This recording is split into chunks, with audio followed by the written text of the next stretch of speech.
You are getting ready to listen to the voice of Dr. Rhadi Ferguson, 2004 Olympian, four-time national judo champion, Brazilian jiu-jitsu black belt, author, speaker, and coach.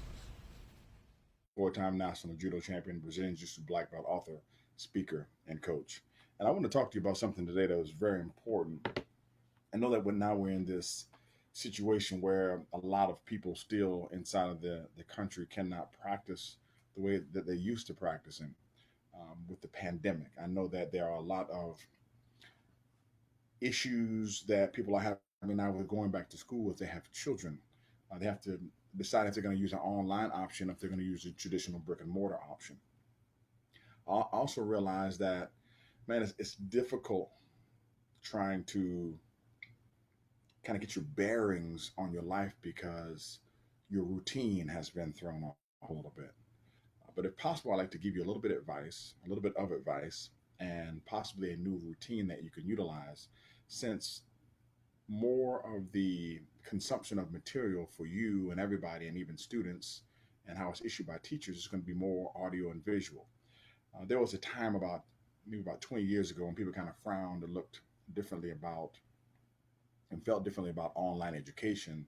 There was a time when I was growing up that people had vinyl records, and now everything is audiobooks, everything is online. There are hybrid universities, there are online learning universities, and I've been teaching and instructing online for a long period of time, to the point where on udemy.com I have over 12,000 students, and in my personal business I have over 10,000 students that learn from me online. I want to give you an option to learn and consume different information as it pertains to becoming a better judo player. So here's what I learned. Let me give it to you. I had to fully digest that if I wanted to become a better judo player, there were certain things that I was going to have to learn. There are the areas of strength, conditioning, techniques, tactics, and strategy. All right. The strength, conditioning, technique, tactics, and strategy. In each of those particular areas, you have to maximize your potential. Otherwise, you're not maximizing your potential. I hear some people saying, I don't need to strength train. I just need to focus on my technique. Or technique is more important than strength. And then they go through this whole deal. Okay. The bottom line is every area needs to be maximized. When you are in this space where you're trying to maximize and become the best that you can be, not to go to the world championships or to the Olympics, but the best that you can be, the best you possible, you have to fully have a mind shift when you're throwing yourself into a different area. As it pertains to grip fighting, I had to understand that if I learn grip fighting at a high level, I will beat more people. I had to fully believe it. I had to, in my mind, I had to say, I know for a fact that if I learn how to become a quality, high-level grip fighter, that I can go to the Olympics if I learn how to grip fight. If I learn how to grip fight, I can throw more people and less people can throw me. If I learn how to grip fight, I can dictate the pace of the match. If I learn how to grip fight, I can learn how to dictate where the match takes place. If I learn how to grip fight, I have a better opportunity to win. Grip fighting for me equals winning. Now, are there other areas? Yes, but when you're focusing on grip fighting, you have to solely 100% completely throw yourself over into the study of gripping and grip fighting. Not gripping to throw, not gripping to dominate, gripping to learn how to grip fight. A lot of people say, well, gripping doesn't mean anything if you don't throw. And shut up. Shut up. Grip fighting at the high level, kumikata, is its own separate art form. It's like a microcosm inside of the macrocosm of judo. Grip fighting it has its own nomenclature, has its own rules, it has its own, I don't even know how to explain. It has its own pedagogy. Like it has its own philosophical approach. Like grip fighting is almost part and parcel to judo, but it goes together as you learn it. To understand grip fighting, you have to really deep dive on Sun Tzu's Art of War, deep dive on fencing, deep dive on sword fighting, do a deep dive on the study of, in Japanese, what they call ma, the study of space. You have to understand distance. You have to understand timing. You have to also understand boxing. In order to understand grip fighting, you have to do a deep dive in the martial arts. It's almost like you take a macro view and then you make it a micro view, understanding that it's still a macro view, but it has to be a microscopic view on grip fighting, to the point where, and I'll say it again, you have to 100% turn yourself over to the belief that if I learn how to grip fight, I will be unthrowable. In judo, you cannot throw anybody if you cannot grip them. If you're a wrestler with the gi on, once I grip you, your takedowns are done. Not none of this, I can grab the lapel and come in. You're doing that against someone who cannot grip fight. A person who understands how to grip fight, once they get their hands on you, your wrestling is done. It is nullified. It is killed. It is over. If you want to become a better judo player, if you want to throw more people, and if you want to fall less, you have to 100% bathe yourself in grip fighting. I'm going to give you all the link right here, right now. It is 100% free. Free. Almost 150 videos on grip fighting. Free. Go to www.gripfighting.com. Get the information for free. In this time when you can't practice as much as you want to practice, maximize your studying. In this period of time when you have children who may not go to school and they're doing online school, give them an hour or 30 minutes a day where they're doing the training on the grip fighting. You go to gripfighting.com, which is 100% free. You put your email address in, I give you the videos. After you do that, you're going to get an offer for the high level basics of grip fighting, where you're going to learn the beginning steps and sequences for the basic and the standard gripping sequence. Once you get those things down, you're on your way. Go to www.gripfighting.com, get the free videos, do it now. If you have any questions, I'll answer any questions for you. Mr. Blobby, you're more than welcome. Brother Jerome, you're more than welcome. I thank you for watching. I think people make this thing real physical, and there's a high level of physicality to it. But when you're laying down in your bed at 5 o'clock in the morning and the alarm goes off, it's not a physical issue about you getting to the weight room. You know, if you have a 6 o'clock technical practice, it's not a physical issue about you getting to the technical practice. It's 100% mental. Can you get your ass up and get where you're supposed to be and be ready? It's all mental. Can you accept the fact that if I can grip you and you cannot grip me, you will never throw me? Those are the facts. Man, I'm 45 years old, man. I'm old, man. I'm old. I can still go in the gym with the young folks until I get tired. Okay, until I get tired. I can still go in the gym with the young folks, man, and move around and hit the foot sweeps. I'm not trying to pull nothing, okay? I'll throw if it's all the way open, but man, I'm Osoto, Kosoto, Ouchi, Dashi Barai, Kosoto to Osoto, combos. But I can last the round because I know how to grip. I can grip fight. Grip fighting keeps you in the game. The reason why you cannot go with world-class judoka is that, man, you can't you can't grab the gi. If anybody on here who's listening to this has ever lined up with an internationally ranked or world class judo player, the first thing that you say is, man, I couldn't get my hands on their gi. And you're right, because they are not allowing you to throw them or touch them with two hands, ever. Ever.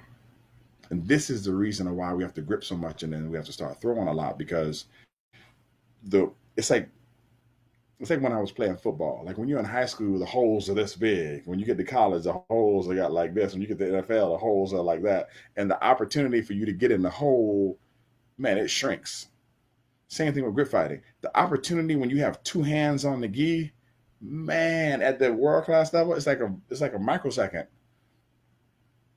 So you have to do all these throws so that when you do have two hands on the gi, you can throw. And then you have to do a bunch of throws one-handed, understanding that while I'm grip fighting, I may never have the best opportunity, but what opportunities are available per gripping? And that is what the high-level basics of grip fighting will do. It'll teach you how to grip and then give you the opportunities while you're gripping to attack. Grip. Newaza is important. Man, we can't get to the ground, nor can we dictate where we are going to be on the ground, or how we're going to fall, or how we're going to get to or how we're going to enter into Newaza, unless we control what's going on in Tachiwaza. The way that you control and dictate the match is grip fighting. And if you do not believe that, then therein lies your problem. If you have if there's something in your mind that is stopping you from going to get a free product from an Olympian who's been trained by other Olympians that can help you and improve your judo, if you have a mental block in that area, that's your issue. Go to www.gripfighting.com, fix your issue, become a better judo player. Bathe and soak yourself in the knowledge that is necessary in order for you to become a better judo player. I'm telling you right now, knowledge and applied knowledge are the keys to becoming better at judo, not uchikomi. Do I do uchikomi? Yes, of course. Do I like doing uchikomi? No. Do I find uchikomi to be useless? At times. Nagekomi, love it. Grip fighting, superb. People say, why don't you like uchikomi? Well, uchikomi is introduced too early in the training process because it teaches you how to go in and out, in and out, in and out, in and out. And a young kid can't understand that they need to finish. So I give the young kids the dummies so they can work on finishing. And then when you get older and you're more mature, you know in and out, in and out, in and out doesn't mean in and out. It means in because I'm practicing the entry. But a young student doesn't understand. So what you see at tournaments, you see a young student go in and then they come out. And then the sensei or the professor is always yelling, finish, commit, finish, commit. Well, man, you're giving them 200 repetitions of going in and coming back out. They cannot finish. You did not teach them to finish. You taught them how to go in and come out. Now, an adult can differentiate the two if you give them more repetitions of throwing.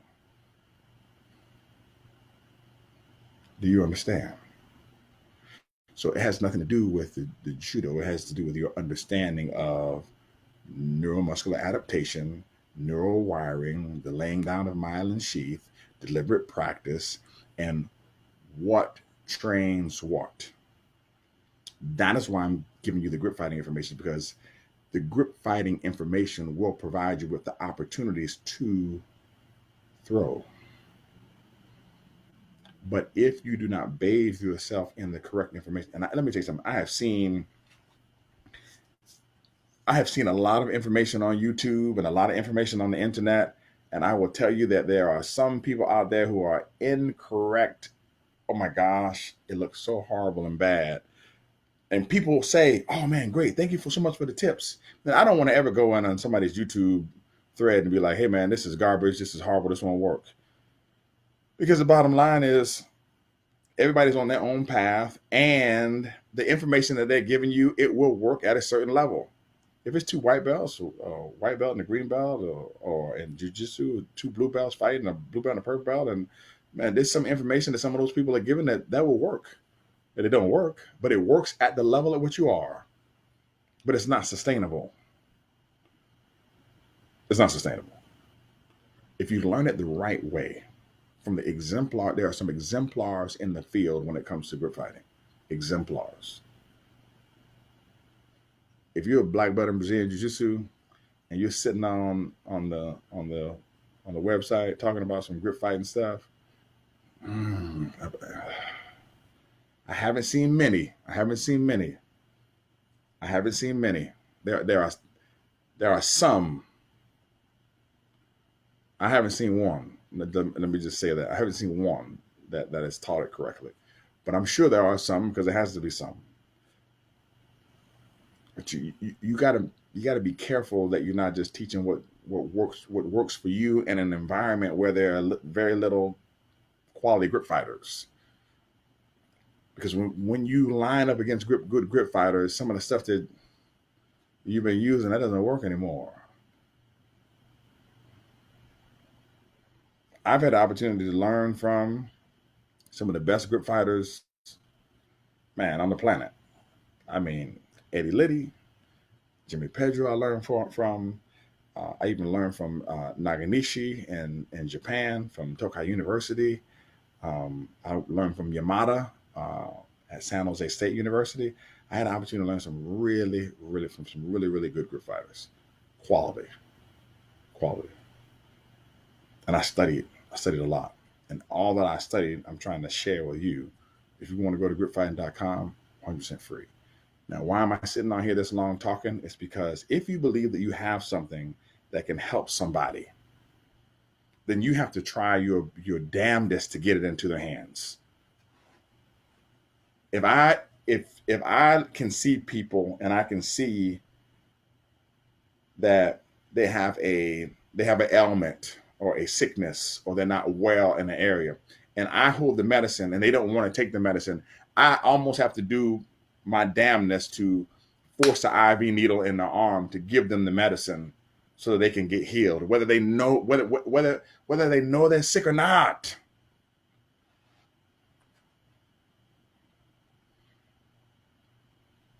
It's an obligation.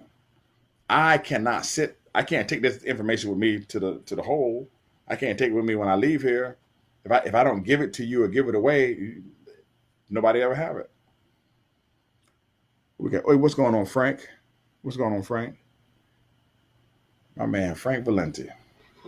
How's your daughter, brother? I hope you guys come by the dojo soon. I'd love to see you.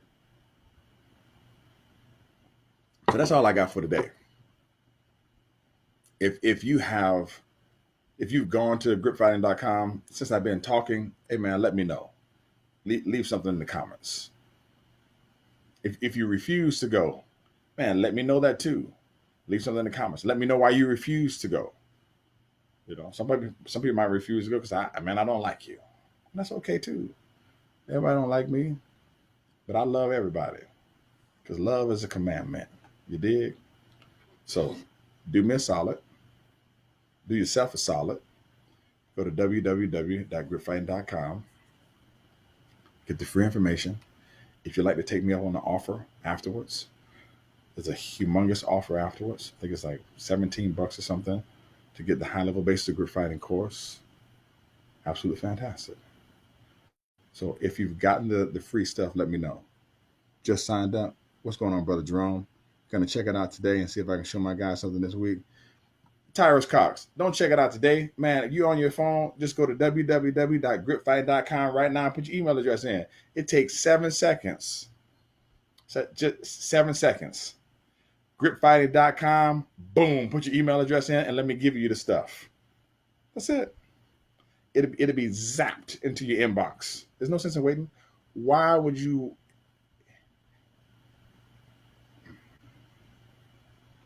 If you really needed something, if your gas was on E, all right, if your gas tank was on E, are you gonna keep riding around until you run out of gas? No, man, you go to the gas station and fill up. Well, go to the gas station of www.gripfighting.com and go and fill out. It's easy.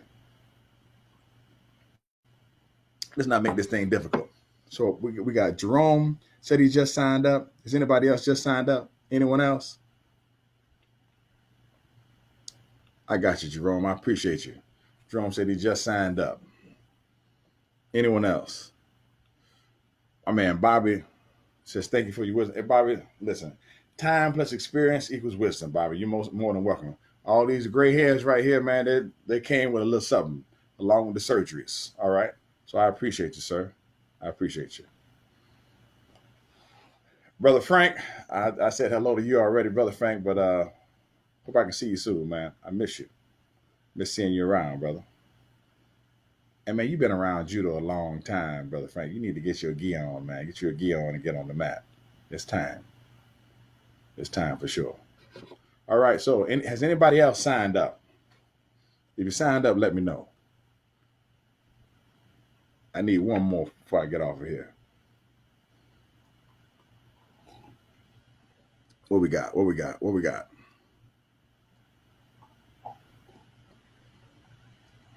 Got my coffee this morning. Enjoying myself. Let me see what we got here.